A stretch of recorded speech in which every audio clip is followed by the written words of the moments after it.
Hello everyone, कैसे हैं? उम्मीद करता हूँ कि ठीक होंगे। अपडेट फ्यूचर क्लासेस में आपका स्वागत है।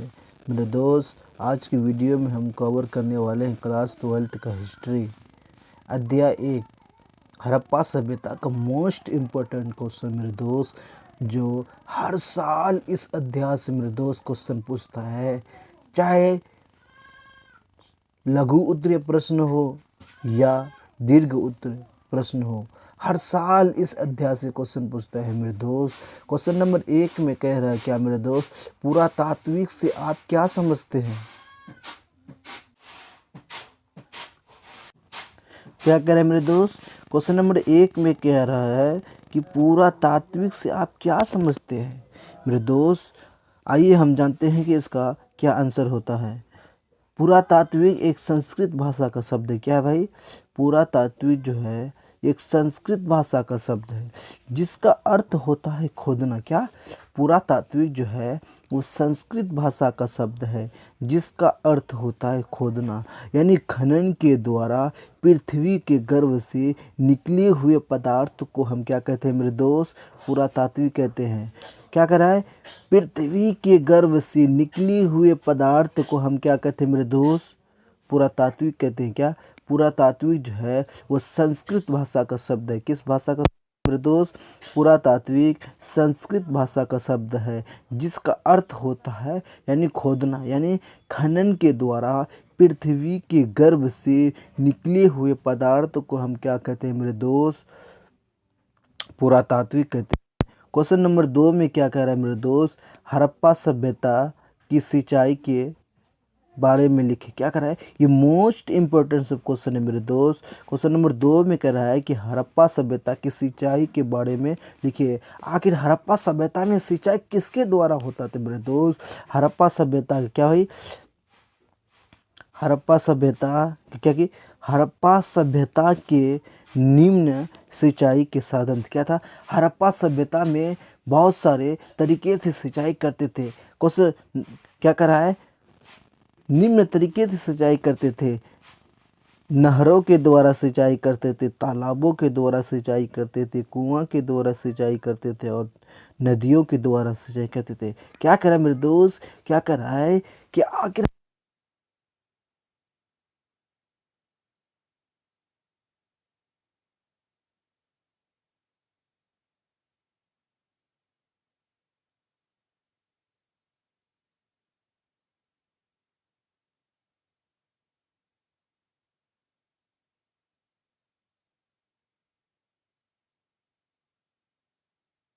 क्या है मेरे दोस्त? क्वेश्चन नंबर 3 में कह रहा है कि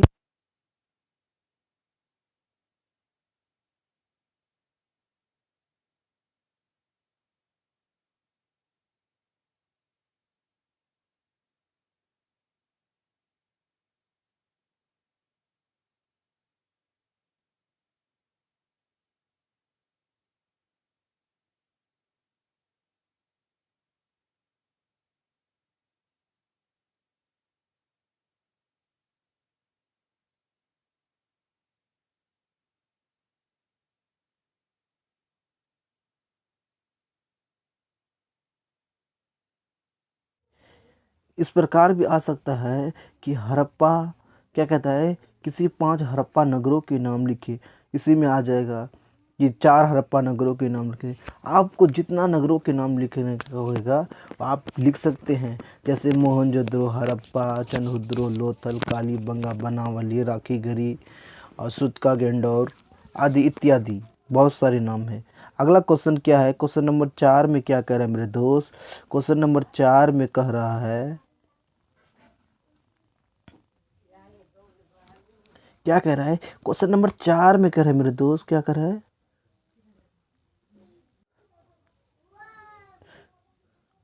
क्वेश्चन नंबर 4 में क्या कर रहा है? हड़प्पा नगरों से प्राप्त वस्तुओं की लिखे। क्या कह रहा है? आखिर हमें हड़प्पा से क्या क्या मिला मेरे दोस्त? हड़प्पा नगरों से हमें क्या मिला है? हड़प्पा क्या मिला? आखिर हड़प्पा से हमें क्या मिला मेरे दोस्त? हड़प्पा से स्त्री के गर्भ से निकला हुआ पौधा, RH-37 की कब्रिस्तान, तांबा की मोहरें, तिलक की खेती, प्रमाण एवं खरगोश का चित्र एवं मुद्रा भी मिला है। क्या मिला है मेरे दोस्त? हड़प्पा से क्या मिला है मेरे दोस्त? हड़प्पा से हमें बहुत सारे सामान मिला है, जैसे कि हड़प्पा से स्त्री की गर्भ से निकला हुआ पौधा RH37, कब्रिस्तान, तांबा की मोहरें, तिलक की खेती का प्रमाण मिला है और खरगोश का चित्र मुद्रा भी मिला है मेरे दोस्त। अगला क्वेश्चन क्या है? क्वेश्चन नंबर 5 क्या कह रहे हैं मेरे दोस्त? ये मोस्ट इम्पोर्टेंस क्वेश्चन है मेरे दोस्त। क्या है? ये मोस्ट इम्पोर्टेंस क्वेश्चन है। क्वेश्चन नंबर 5 में कह रहा है कि हड़प्पा सभ्यता की सड़क व्यवस्था पर प्रकाश डाले। आखिर हड़प्पा जो सभ्यता है उस समय सड़क किस तरह से था, उसके बारे में बताना है। हड़प्पा सभ्यता का सड़क क्या है, आखिर बताना है। क्या करें मेरे दोस्त? हड़प्पा सभ्यता का सड़क जो है वो बहुत ही उत्तम है। क्या भाई? हड़प्पा सभ्यता का सड़क बहुत ही उत्तम है। यहाँ के सड़क के क्या भाई, यहाँ सड़क हुआ क्या भाई? यहाँ के सड़क पक्की ईंटों का बना हुआ। किसके द्वारा बना हुआ था? यहाँ का जो को हड़प्पा सभ्यता का जो सड़क है वो किसका ईंटों का बना होता था? वो पक्की ईंटों का बना होता था। सड़क के दोनों किनारे नाले बने हुए थे। क्या था? जो सड़क है उसके दोनों किनारे, ये सड़क हो गया मेरे दोस्त, ये सड़क हो गया, इसके दोनों किनारे क्या बना हुआ था? नाला बना हुआ था मेरे दोस्त। क्या बना हुआ था? सड़क के दोनों किनारे नाले बना होता था। और जब भी क्या भाई, जब भी बारिश होता था नाले के द्वारा शहर से बाहर निकलता था पानी। क्या भाई? हड़प्पा सभ्यता में जब भी बारिश होता था तो नाले के द्वारा इस शहर का पानी बाहर निकलता था। सड़क के दोनों किनारे चबूतरे बने हुए थे जिससे लोग वहाँ पर बैठकर आराम भी करते थे। क्या भाई? आराम भी करते थे। यानी बड़े बड़े सड़क, क्या हुई मेरे दोस्त? बड़े बड़े सड़क, क्या यहाँ सड़क लिख रहा होगा? सड़क है क्या? बड़े बड़े सड़क, छोटे छोटे सड़क का क्या कहते हैं? बड़े बड़े सड़क, छोटे छोटे सड़क, यहाँ पे लिखने में मिस्टेक हो गया मेरे दोस्त। बड़े बड़े सड़क, छोटे यहाँ पर सड़क होगा, क्या होगा? सड़क।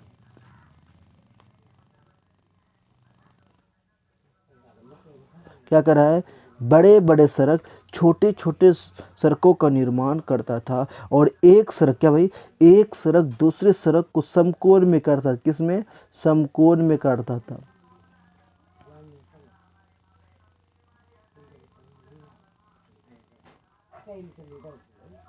क्या करता है? एक सड़क दूसरे को किस में काटता था? एक सड़क दूसरों को समकोण में काटता था। किस में काटता था मेरे दोस्त? समकोण में काटता था।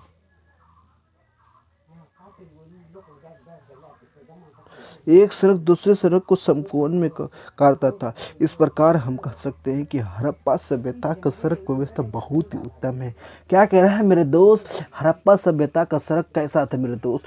हड़प्पा सभ्यता का सड़क जो है वो बहुत ही उत्तम था। यहाँ की सड़कें पक्की ईंटों का बना हुआ था। क्या भाई?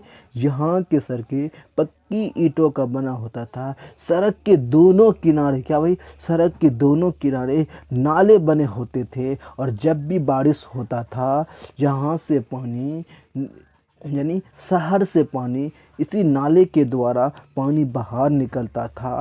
यानी सड़क के दोनों किनारे चबूतरे भी बने होते थे। यानी छोटे छोटे सड़क बड़े बड़े सड़कों का निर्माण करता था। एक सड़क दूसरी सड़क को किस में काटता था?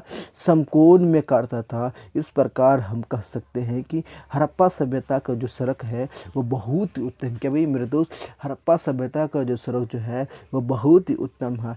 हड़प्पा सभ्यता का सड़क जो है वो पक्की ईंटों का बना होता था। यानी हड़प्पा सभ्यता में हड़प्पा सभ्यता का सड़क जो है पक्की ईंटों का बना होता था। यहाँ के नाले, यहाँ के सड़क की है, सड़क के दोनों किनारे नाले बने होते थे। जब भी बारिश होता था यानी शहर का पानी यही नाले के द्वारा बाहर निकलता था और बड़े बड़े सड़क छोटे छोटे सड़कों का निर्माण करता था। एक सड़क दूसरे सड़क को किस में काटता था मेरे दोस्त? वो समकोण में काटता था। इस प्रकार हम कह सकते हैं कि हड़प्पा सभ्यता का सड़क जो व्यवस्था है वो बहुत ही मतलब बहुत ही उत्तम है। मेरे क्वेश्चन आपको ये समझ में दिमाग में 100% फिट हो जाएगा। क्वेश्चन नंबर 6 क्या क्या कह रहा है मेरे दोस्त? हड़प्पा सभ्यता के विस्तार पर प्रकाश डाले। क्या कह रहा है? हड़प्पा सभ्यता के विस्तार पर प्रकाश डाली। आखिर हड़प्पा सभ्यता का विस्तार कैसा है मेरे दोस्त। हड़प्पा यहाँ पर क्वेश्चन लिखकर क्या करना है, उत्तर में लिखना है हड़प्पा सभ्यता का विस्तार। उसके बाद क्या लिखना है, हड़प्पा सभ्यता का क्षेत्रफल 12,99,600 वर्ग किलोमीटर में फैला हुआ है। कितना लिखना है, 12,99,600 वर्ग किलोमीटर में फैला हुआ है। हड़प्पा सभ्यता विश्व की सबसे प्राचीनतम सभ्यता है, ये पुराना सभ्यता है मेरे दोस्त। हड़प्पा सभ्यता का जो दिशा है क्या है भाई, पूरब से पश्चिम की ओर 1600 किलोमीटर दूरी है मेरे दोस्त। उत्तर से दक्षिण की ओर 1100 किलोमीटर दूरी। कितना भाई, 1100। हड़प्पा सभ्यता का जो क्षेत्रफल है 12,99,600 वर्ग किलोमीटर है। ये सभ्यता विश्व की सबसे प्राचीनतम सभ्यता है। ये सभ्यता पूरब से पश्चिम, क्या भाई, पूरब से पश्चिम 1600 वर्ग किलोमीटर में फैला हुआ है। 1600 किलोमीटर दूरी, 1600 किलोमीटर में फैला हुआ है। और उत्तर से दक्षिण 1100 किलोमीटर दूरी पर फैला हुआ है। यानी उत्तर में दैमाबाद है, क्या भाई, उत्तर में दैमाबाद है, जो जम्मू कश्मीर है, क्या मेरे दोस्त, उत्तर में जो है वो दैमाबाद है जो जम्मू कश्मीर में है। क्या भाई, उत्तर में दैमाबाद जो जम्मू कश्मीर में है। दक्षिण में मांदा जो महाराष्ट्र में है। कहाँ पर भाई, दक्षिण में महाराष्ट्र, जो दक्षिण में मांदा जो महाराष्ट्र में स्थित है। पश्चिम में सूटका गेंडोर जो बलूचिस्तान में है। पूरब में आलमगीरपुर जो बंगाल में स्थित है मेरे दोस्त। क्वेश्चन नंबर 6 में कह रहा है कि हड़प्पा सभ्यता का विस्तार कैसा है मेरे दोस्त। एक बार कान खोल के सुन लीजिए मेरे दोस्त। हड़प्पा सभ्यता का विस्तार 12, यानी हड़प्पा सभ्यता का क्षेत्रफल 12,99,600 वर्ग किलोमीटर में फैला हुआ है। ये सभ्यता जो है वो सबसे प्राचीनतम सभ्यता है, यानी ये सभ्यता सबसे प्राचीनतम सभ्यता है। यानी हड़प्पा सभ्यता पूरब से पश्चिम 1600 किलोमीटर दूरी पर फैला हुआ है। 1600 वर्ग किलोमीटर दूरी में फैला हुआ है। और उत्तर से दक्षिण जो है वो 1100 किलोमीटर दूरी में फैला हुआ है। उत्तर में क्या करें, उत्तर में दैमाबाद जो जम्मू कश्मीर में स्थित है। दक्षिण में मांदा जो महाराष्ट्र में स्थित है। और पश्चिम में सूटका गेंडोर जो बलूचिस्तान में स्थित है। और पूरब में आलमगीरपुर जो बंगाल में स्थित है। क्वेश्चन नंबर 7 में क्या कह रहा है मेरे दोस्त, हड़प्पा सभ्यता के पतन होने का कारण को लिखे। क्या कह रहा है, हड़प्पा सभ्यता जो है उसका पतन किसके कारण हुआ। आखिर विनाश, हड़प्पा सभ्यता किसके कारण विनाश हुआ मेरे दोस्त। हड़प्पा सभ्यता का पतन होने का कारण लिखे। तो हड़प्पा सभ्यता को पतन होने का निम्न कारण है मेरे दोस्त। आखिर हड़प्पा सभ्यता किसके कारण विनाश हुआ मेरे दोस्त। हड़प्पा सभ्यता का जो पतन होने का कारण वो निम्न कारण है मेरे दोस्त। यानी बाढ़ के कारण, महामारी के कारण, भूकंप के कारण, विदेशी आक्रमण के कारण और भूसंकलन के कारण क्या करा है, हड़प्पा सभ्यता का जो कारण है पतन होने के कारण मेरे दोस्त। हड़प्पा सभ्यता में इन बाढ़ के कारण मैंने हम पतन हो गया, महामारी के कारण पतन हो गया, भूकंप के कारण पतन हो गया और विदेशी आक्रमण के कारण हो गया और भूसंकलन के कारण इन पतन हो गया। अगला क्वेश्चन क्या है, क्वेश्चन नंबर 8 में क्या कह रहे हैं मेरे दोस्त।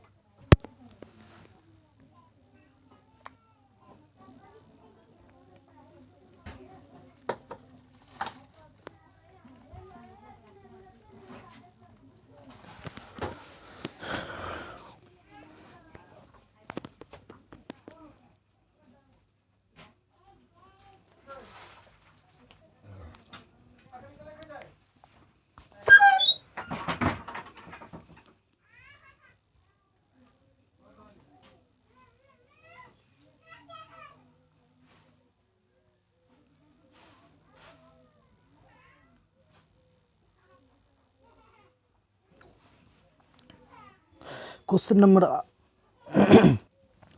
8 में क्या कह रहा है कि मोहनजोदड़ो से आप क्या समझते हैं मेरे दोस्त। क्या कह रहा है कि मोहनजोदड़ो से आप क्या समझते हैं। क्या कह रहा है, मोहनजोदड़ो से आप क्या समझते हैं। क्या कह रहा है, मोहनजोदड़ो। तो इसके पहले आपको क्या लिखना है, सबसे पहले मोहनजोदड़ो को लिखना। क्या लिखना है, मोहनजोदड़ो को लिख कर उसके बाद अंडरलाइन करना है। क्या करना है कि मोहनजोदड़ो की खोज 1922 ईस्वी, यहाँ पर ईस्वी लिखा हुआ, क्या हुआ मेरे दोस्त, यहाँ पर ईस्वी लिखा हुआ है। मोहनजोदड़ो की खोज 1922 ईस्वी में आर डी, यहाँ पर क्या लिखा है, आर डी, क्या है मेरे दोस्त, आर डी बनर्जी, जिसको हम राखल दास बनर्जी कहते हैं। यानी मोहनजोदड़ो की खोज 1922 ईस्वी में आर डी, क्या कहते हैं, आर डी बनर्जी ने किया था।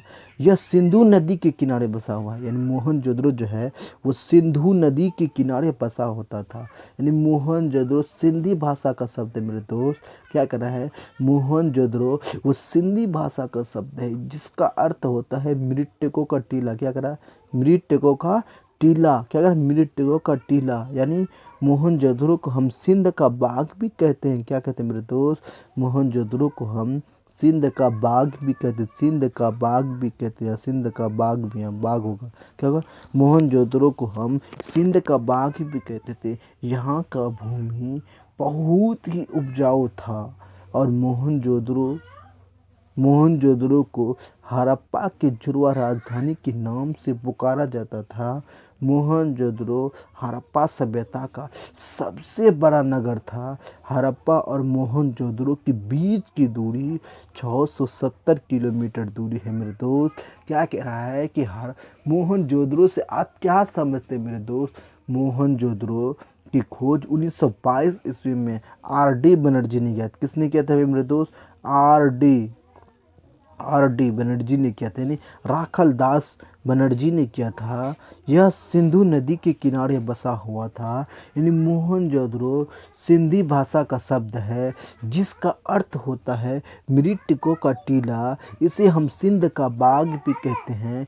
यानी मोहनजोदड़ो का भूमि जो है बहुत ही उपजाऊ भूमि था। मोहनजोदड़ो और हड़प्पा को जुड़वा राजधानी के नाम से पुकारा जाता था। मोहनजोदड़ो जो है हड़प्पा सभ्यता का जो है वो सबसे बड़ा नगर था। हड़प्पा और मोहनजोदड़ो के बीच की दूरी 670 किलोमीटर दूरी है मेरे दोस्त। क्या करा है, क्वेश्चन समझ में आया मेरे दोस्त? अगर क्वेश्चन समझ में नहीं आया फिर एक बार रिपीट करते हैं मेरे दोस्त। मोहनजोदड़ो की खोज 1922 ईस्वी में राखल दास बनर्जी ने किया था। किसने किया था मेरे दोस्त, राखल दास बनर्जी ने किया था, राखल दास बनर्जी ने किया था। यह सिंधु नदी के किनारे बसा होता था। मोहनजोदड़ो संस्कृत भाषा का शब्द है जिसका अर्थ होता है मृतकों का टीला। क्या कहता है, मृतकों का टीला। यानी मोहनजोदड़ो संस्कृत भाषा का शब्द है जिसका अर्थ होता है मृतकों का टीला। इसे हम सिंध का बाग भी कहते हैं। क्या कहते हैं, सिंध का बाग भी कहते हैं। यहाँ का भूमि, क्या कहता है, यहाँ का उपजाऊ भूमि बहुत ही उत्तम था। यहाँ का जो भूमि बहुत ही उत्तम था। मोहनजोदड़ो को हड़प्पा की जुड़वा राजधानी के नाम से पुकारे जाते थे। मोहनजोदड़ो हड़प्पा सभ्यता का सबसे बड़ा नगर था। हड़प्पा और मोहनजोदड़ो के बीच की दूरी 670 किलोमीटर दूरी था। अगला क्वेश्चन नंबर 9 क्या कह रहा है मेरे दोस्त, क्वेश्चन नंबर 9 में क्या कह रहा है, हड़प्पा सभ्यता की लिपि के बारे में बताना मेरे दोस्त। आखिर हड़प्पा सभ्यता की लिपि क्या है, हड़प्पा सभ्यता की लिपि पर प्रकाश दे मेरे दोस्त। हड़प्पा सभ्यता की लिपि भाव चित्रात्मक लिपि था। इस लिपि की खोज आज तक कोई भी इतिहासकार नहीं पढ़ा है। क्या कहता है, हड़प्पा सभ्यता का लिपि जो भाव चित्रात्मक था, इस लिपि को आज तक कोई भी इतिहासकार इस लिपि को नहीं पढ़ पाया है। इस लिपि का सबसे ख़ास बात यह है कि पहला लाइन दाहिना से बाएं की ओर लिखा जाता था, बाकी लाइन बाएं से दाएं की ओर लिखा जाता है। क्या कहता है, हड़प्पा सभ्यता का लिपि जो भाव चित्रात्मक लिपि था। यानी इस लिपि को आज तक कोई भी इतिहासकार नहीं पढ़ सका मेरे दोस्त। इस लिपि का सबसे खास बात यह था कि पहला जो लाइन था वो दाएं से बाएं की ओर लिखा जाता था और बाकी लाइन मेरे दोस्त, क्या भाई,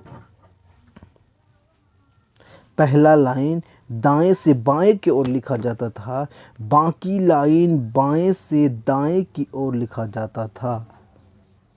अगला क्वेश्चन नंबर 10 में क्या कह रहा है मेरे दोस्त, कि क्वेश्चन नंबर 10 में क्या कह रहा है कि सिंधु सभ्यता को हड़प्पा सभ्यता क्यों कहा जाता है आखिर मेरे दोस्त। यानी सिंधु सभ्यता को हड़प्पा सभ्यता इसलिए कहा जाता है, क्या सिंधु सभ्यता को हड़प्पा सभ्यता इसलिए कहा जाता है क्योंकि हड़प्पा सभ्यता क्या कहता है, क्योंकि हड़प्पा नामक स्थान पर ही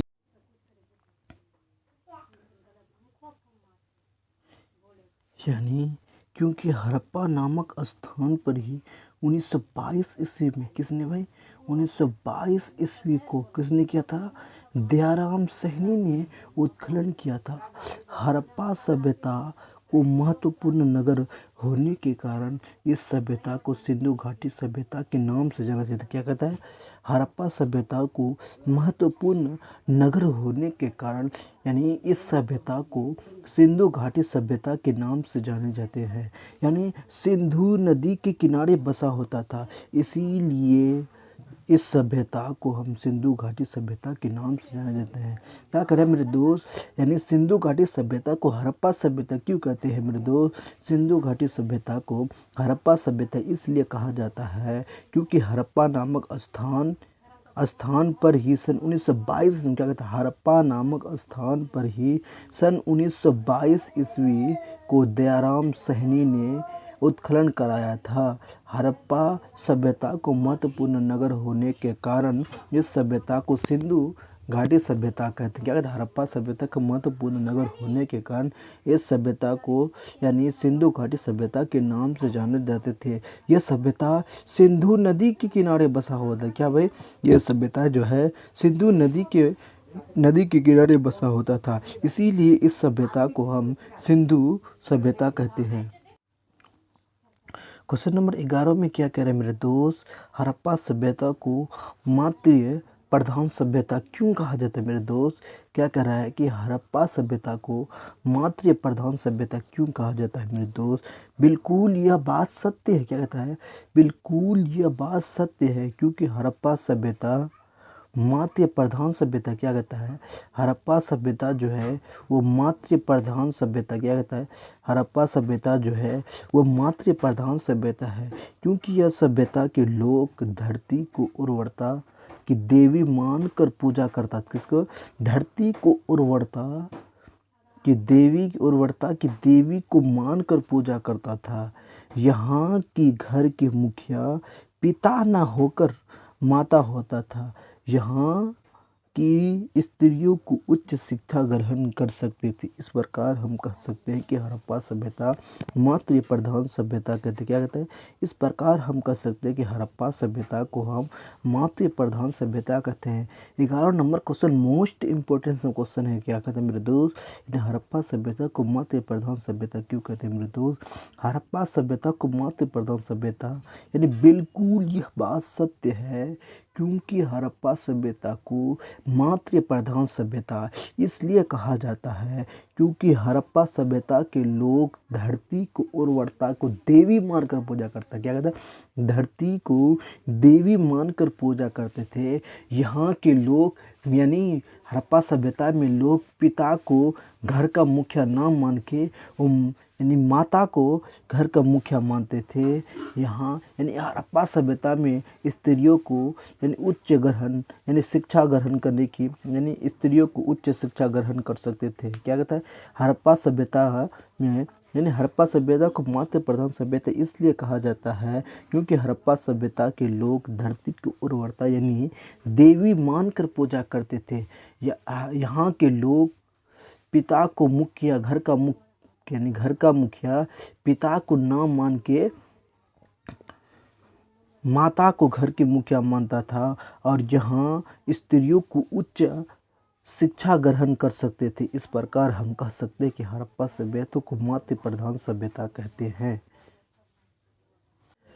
क्वेश्चन नंबर 12 क्या कह रहा है मेरे दोस्त, क्वेश्चन नंबर 12 कह रहा है कि कार्बन 14 विधि से आप क्या समझते हैं। क्या कहता है, कार्बन 14 विधि से आप क्या समझते हैं। क्वेश्चन नंबर 12 में कह रहा है कि कार्बन 14 विधि से आप क्या समझते हैं।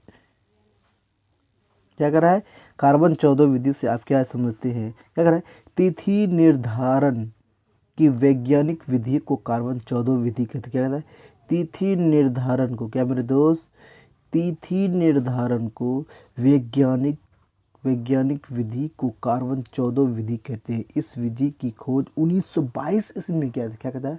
इस विधि की खोज 1922 ईस्वी में अमेरिका के प्रख्यात रसायन शास्त्र B.F. लिपि द्वारा लिखा गया। क्या कहता है? तिथि निर्धारण वैज्ञानिक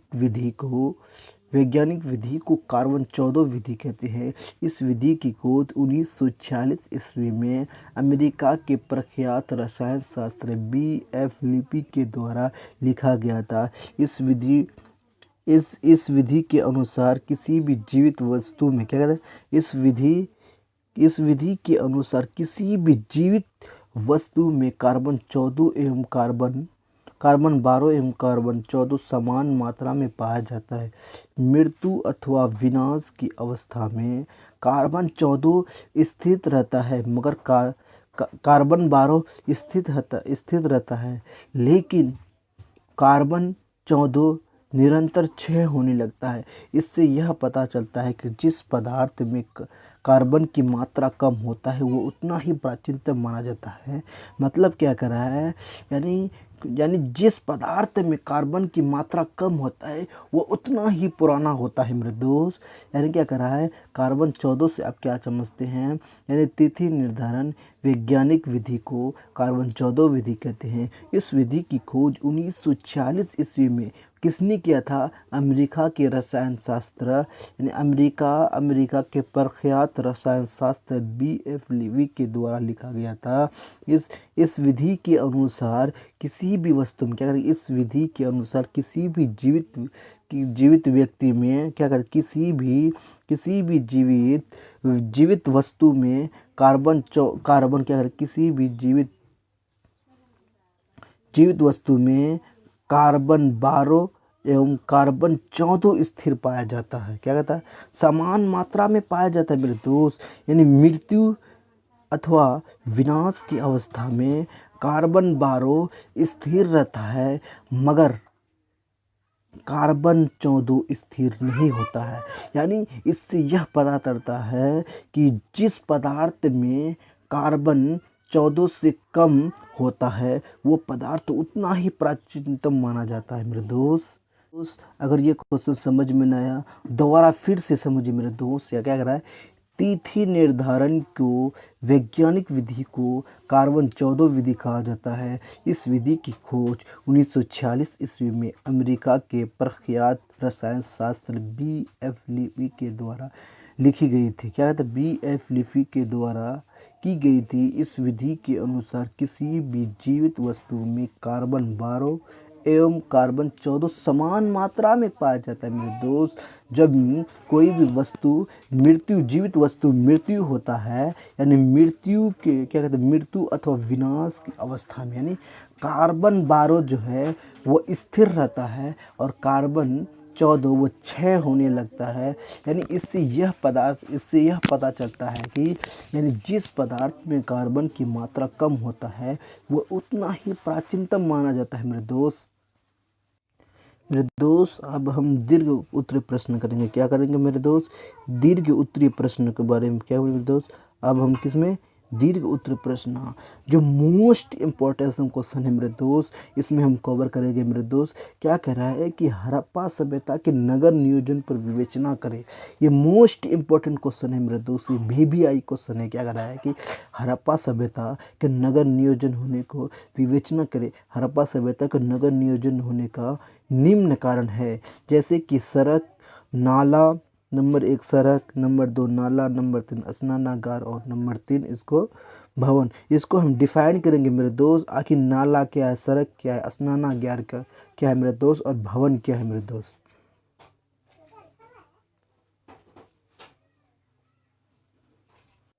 क्या कह रहा है कि हड़प्पा सभ्यता का सड़क क्या मेरे दोस्त? हड़प्पा सभ्यता का सड़क जो है यहाँ के सड़कें पक्की ईंटों का बना होता था। यहाँ के मुख्य सड़क के 9.15 चौड़ाई था। क्या था? जो बड़ा सड़क था, मुख्य सड़क की लंबाई जो है 9.15 मीटर चौड़ा था और अन्य सड़कों की चौड़ाई जो है 2.75 से 3.66 मीटर होता था। यानी यहाँ का बड़े बड़े सड़क छोटे छोटे सड़कों को निर्माण करता था। एक सड़क दूसरे सड़क को समकोण में काटता, क्या करता है मेरे दोस्त, एक सड़क दूसरे सड़क को समकोण में काटता था। यानी सड़क के दोनों किनारे चबूतरे बने होते थे। यानी एक सड़क दूसरे सड़क को समकोण में काटते, सड़क के दोनों किनारे चबूतरे बने होते। इस प्रकार हम कह सकते हैं कि हड़प्पा सभ्यता का नगर नियोजन होने का एक प्रमुख कारण सड़क है। क्या कहता है, हड़प्पा सभ्यता का नगर नियोजन होने का एक प्रमुख कारण सड़क है। यहाँ के सड़क के पक्की ईंटों का बना होता था, सड़क के किनारे नाले बने होते थे। यानी जब भी हड़प्पा सभ्यता में यानी सड़क के दोनों किनारे नाले बने होते थे और चबूतरे भी बने होते थे। यहाँ के बड़े बड़े सड़क छोटे छोटे सड़कों को निर्माण करते थे, एक सड़क दूसरे सड़क को समकोण में काटते थे। इस प्रकार हम कह सकते हैं कि हड़प्पा सभ्यता का नगर नियोजन होने के एक प्रमुख कारण क्या है मेरे दोस्त, हड़प्पा सभ्यता का नगर नियोजन होने का एक प्रमुख कारण सड़क है। अगला पॉइंट क्या है मेरे दोस्त, नाला। हड़प्पा सभ्यता का नाला बहुत ही उत्तम था। क्या था मेरे दोस्त, क्या कर रहा है यहाँ पर पॉइंट लिख कर उसके बाद क्या करना, नाला को अंडरलाइन करके उसके बाद क्या करना, यहाँ का नाला बहुत ही उत्तम था और जहाँ का नाला पक्की ईंटों का बना होता था। यानी हड़प्पा सभ्यता का नगर नियोजन होने का एक प्रमुख कारण नाला था। यहाँ का नाला बहुत ही उत्तम था, पक्की ईंटों का बना होता था। हड़प्पा सभ्यता में जब भी बारिश होता था, क्या जब भी बारिश होता था, नाला के द्वारा पानी बाहर निकलते थे। भवन के काम जैसे रसोई, स्नानागार, शौचालय, क्या होता है, जैसे क्या कहते हैं, भवन के काम जैसे रसोई, क्या भाई, रसोई, स्नानागार, शौचालय आदि का पानी भवन की छोटी छोटी नालियों से बाहर निकलते थे। नाला बहुत सफाई करते थे। इस प्रकार हम कह सकते हैं कि हड़प्पा सभ्यता का नगर नियोजन होने का एक प्रमुख कारण नाला, क्या कहता है, हड़प्पा सभ्यता का नगर नियोजन होने का एक प्रमुख कारण नाला था। यहाँ का नाला बहुत ही उत्तम था। यहाँ का नाला जो है वो पक्की ईंटों का बना होता था।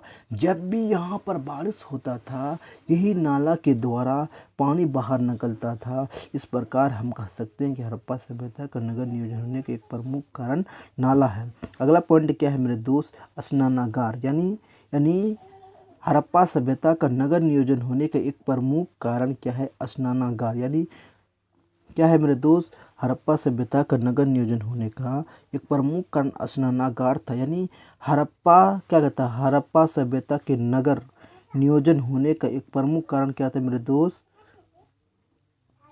हड़प्पा सभ्यता का नगर नियोजन होने का एक प्रमुख कारण था स्नानागार।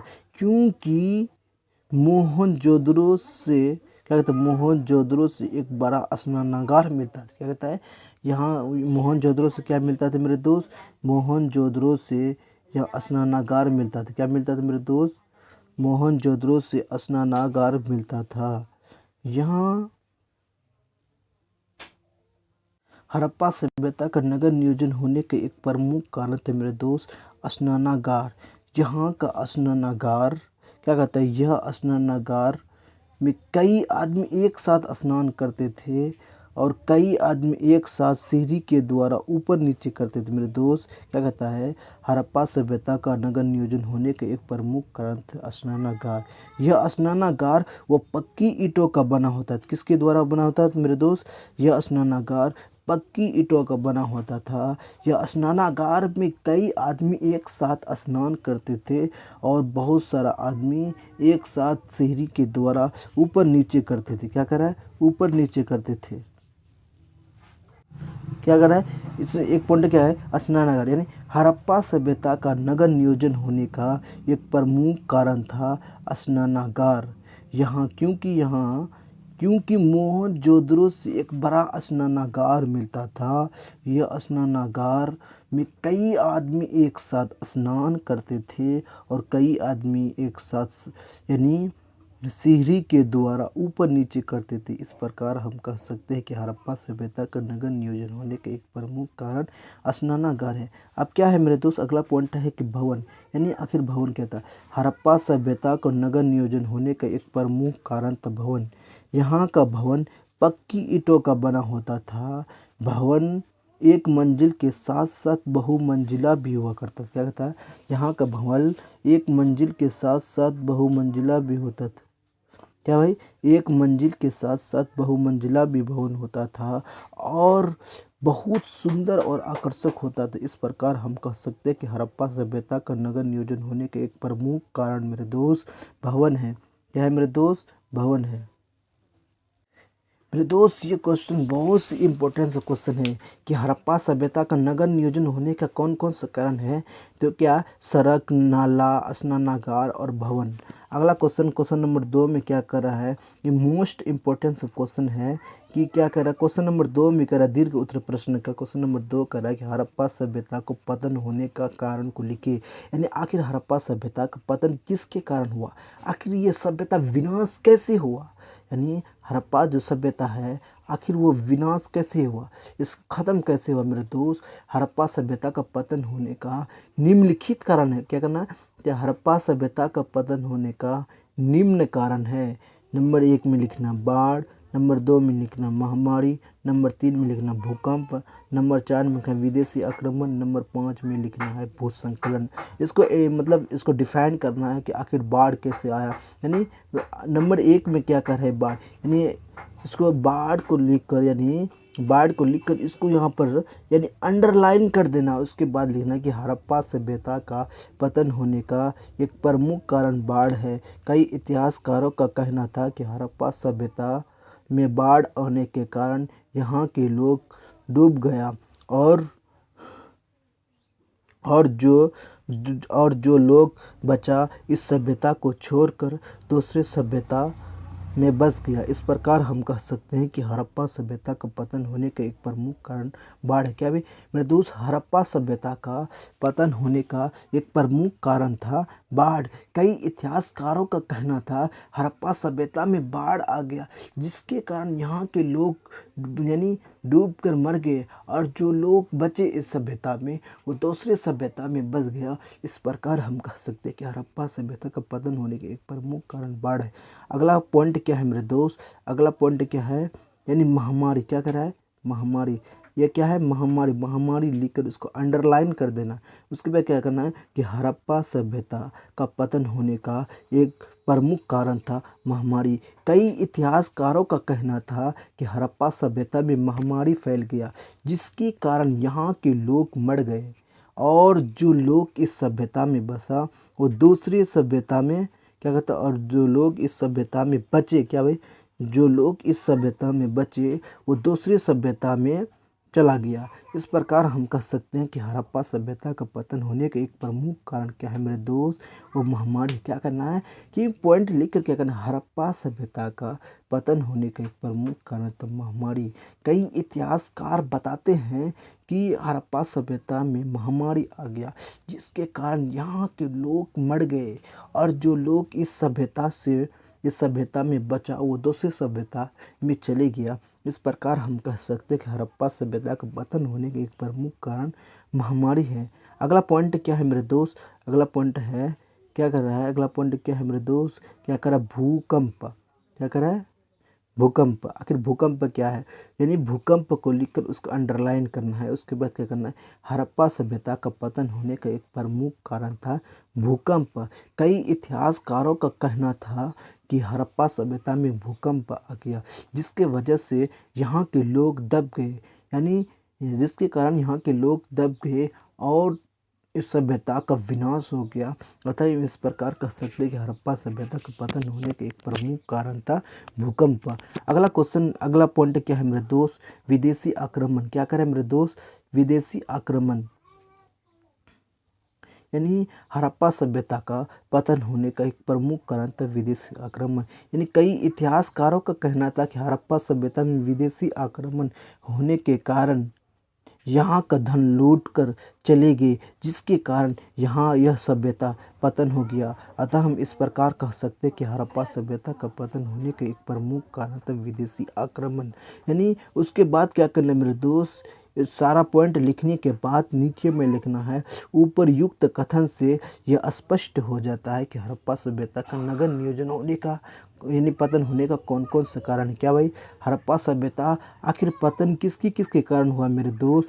हड़प्पा सभ्यता एक बार और सुन लीजिए मेरे दोस्त, ये क्वेश्चन एकदम दिमाग में छप जाएगा मेरे दोस्त। क्वेश्चन नंबर 2 में कह रहा है कि हड़प्पा सभ्यता का नगर नियोजन पतन होने के एक प्रमुख कारण था बाढ़, महामारी, भूकंप, बोलते जाओ मेरे दोस्त, विदेशी आक्रमण और भूसंकलन। यानी भूसंकलन हड़प्पा सभ्यता का पतन होने का एक प्रमुख कारण था, यानी बाढ़। कई इतिहासकारों का कहना था कि हड़प्पा सभ्यता में बाढ़ आ गया, जिसके कारण यहाँ के लोग डूब गए। इस प्रकार हम कह सकते हैं कि हड़प्पा सभ्यता का पतन होने का एक प्रमुख कारण था बाढ़। अगला पॉइंट क्या है मेरे दोस्त, महामारी। हड़प्पा सभ्यता का पतन होने का एक प्रमुख कारण था महामारी। कई इतिहासकारों का कहना था कि हड़प्पा सभ्यता में महामारी आ गया, जिसके वजह से यहाँ के लोग महामारी के वजह से यानी यहाँ के लोग मर गए। इस प्रकार कह सकते हैं कि हड़प्पा सभ्यता का पतन होने के एक प्रमुख कारण था महामारी। अगला पॉइंट क्या है मेरे दोस्त, भूकंप। यानी हड़प्पा सभ्यता का पतन होने का एक प्रमुख कारण है भूकंप। कई इतिहासकारों का कहना है कि हड़प्पा सभ्यता में भूकंप आ गया, जिसके वजह से यहाँ के लोग दब गए। इस प्रकार हम कह सकते हैं कि हड़प्पा सभ्यता का पतन होने का एक प्रमुख कारण है भूकंप। अगला पॉइंट क्या है, विदेशी आक्रमण। हड़प्पा सभ्यता का पतन होने का एक प्रमुख कारण था विदेशी आक्रमण। कई इतिहासकारों का कहना है कि हड़प्पा सभ्यता में विदेशी आक्रमण हो गया, जिसके कारण यहाँ के धन दौलत को लूट कर चले गए। यह सभ्यता का विनाश हो गया, यानी पतन हो गया। इस प्रकार हम कह सकते हैं कि हड़प्पा सभ्यता का पतन होने का एक प्रमुख कारण है विदेशी आक्रमण। उसके बाद क्या करना है मेरे दोस्त, उसके लिखने के बाद अगला पॉइंट में क्या करना, उपरयुक्त कथन से यह स्पष्ट हो जाता है कि हड़प्पा सभ्यता का पतन होने का कौन कौन सा कारण है।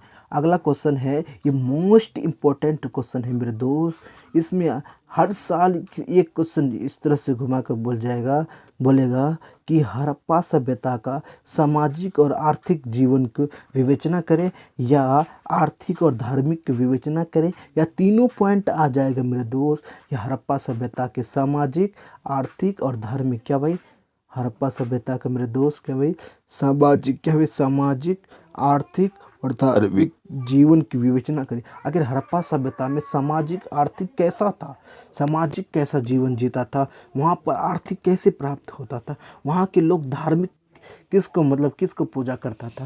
अगर यानी इसके बारे में डिफाइन करना है, यानी उसका उत्तर क्या है, हड़प्पा सभ्यता का सामाजिक, आर्थिक, धार्मिक जीवन की उल्लेख निम्न रूप से किया गया हड़प्पा सभ्यता के सामाजिक, आर्थिक और धार्मिक जीवन को निम्न रूप से उल्लेख किया गया है मेरे दोस्त।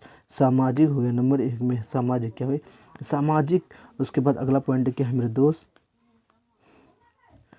अगला पॉइंट है आर्थिक। तीसरा पॉइंट है धार्मिक। आखिर सामाजिक उसका कैसा था मेरे दोस्त, हड़प्पा सभ्यता की सामाजिक तो होगा कैसे मेरे दोस्त, हड़प्पा सभ्यता का सामाजिक जीवन बहुत ही उत्तम था। क्या था मेरे दोस्त, हड़प्पा सभ्यता का सामाजिक जीवन कैसा था मेरे दोस्त, हड़प्पा सभ्यता का सामाजिक जीवन जो है वो बहुत ही उत्तम था। यहाँ के लोग आपस में मिलजुल कर रहते थे। क्या कहते, हड़प्पा सभ्यता का जो जीवन था वो सामाजिक जीवन बहुत ही उत्तम था।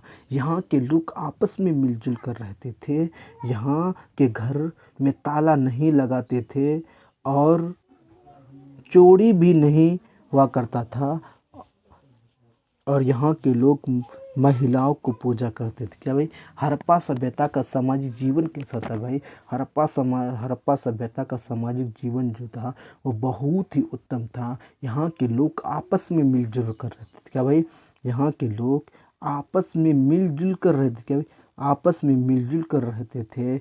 यहाँ के लोग घर का ताला नहीं लगाते थे और चोरी भी नहीं करते थे। यहाँ के लोग स्त्रियों की पूजा करते थे। इस प्रकार हम कह सकते हैं कि हड़प्पा सभ्यता का सामाजिक जीवन जो है वो बहुत ही उत्तम था। अगला पॉइंट क्या है मेरे दोस्त, आर्थिक।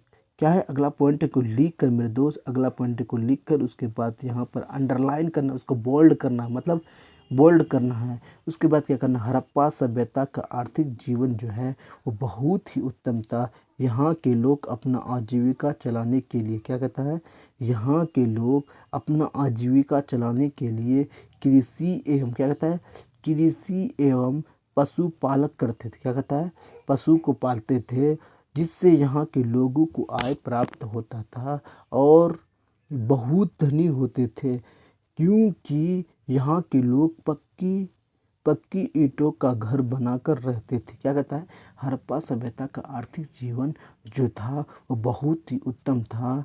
यहाँ के लोग अपना आजीविका चलाने के लिए कृषि करते थे और पशु पालन करते थे, जिससे यहाँ के लोगों को आय प्राप्त होता था, जिससे यहाँ के लोग धनी हो जाते थे।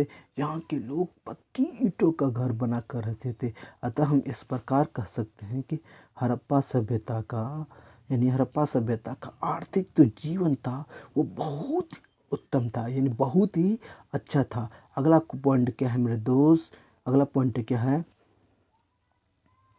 अगला पॉइंट क्या है, ये धार्मिक। क्या है मेरे दोस्त, आखिर हड़प्पा सभ्यता का धार्मिक जीवन क्या था मेरे दोस्त।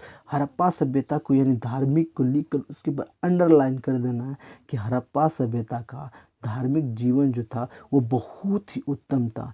यहाँ के लोग मूर्ति की पूजा नहीं करते थे, यानी हड़प्पा सभ्यता के लोग जो था वो मूर्ति की पूजा नहीं करते। क्या भाई, यहाँ के लोग, हड़प्पा सभ्यता के लोग मूर्ति की पूजा नहीं करते थे, बल्कि यहाँ के लोग स्त्री की पूजा करते थे, सूरज एवं धरती और भगवान शिव का पूजा करते थे। अतः हम इस प्रकार कह सकते हैं कि हड़प्पा सभ्यता का धार्मिक जीवन यानी बहुत ही उत्तम है। क्या भाई, हड़प्पा सभ्यता का धार्मिक जीवन जो था वो बहुत ही उत्तम था।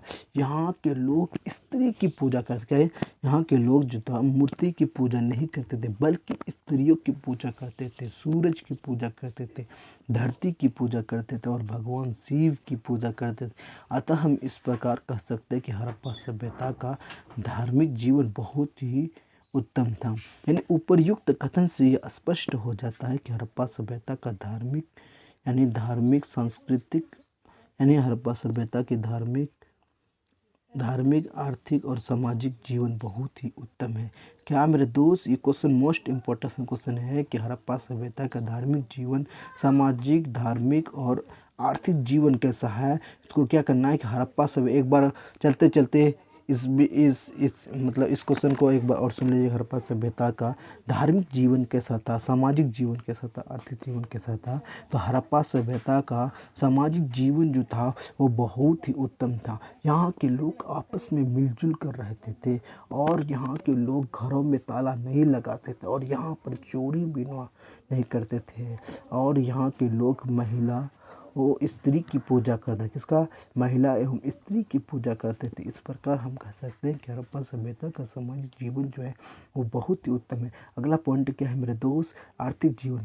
हड़प्पा सभ्यता का आर्थिक जो जीवन है वो बहुत ही उत्तम है। यहाँ के लोग अपना आजीविका चलाने के लिए कृषि एवं पशुपालक करते थे, जिसके कारण यहाँ के लोगों को आय प्राप्त होता था, जो बहुत ही धनी होते थे। यहाँ के लोग पक्की ईंटों का घर बनाकर रहते थे। इस प्रकार हम कह सकते हैं कि हड़प्पा सभ्यता का आर्थिक जीवन जो है वो बहुत ही उत्तम है। अगला पॉइंट क्या है मेरे दोस्त, धार्मिक जीवन। हड़प्पा सभ्यता का धार्मिक जीवन बहुत ही उत्तम था, बहुत ही उत्तम था। यहाँ का यानी हड़प्पा सभ्यता का धार्मिक जीवन जो बहुत ही उत्तम था। यहाँ के लोग मूर्ति की पूजा नहीं करते थे, बल्कि यहाँ के लोग जो है स्त्री की पूजा करते थे, सूरज की पूजा करते थे, धरती की पूजा करते थे और भगवान शिव की पूजा करते थे।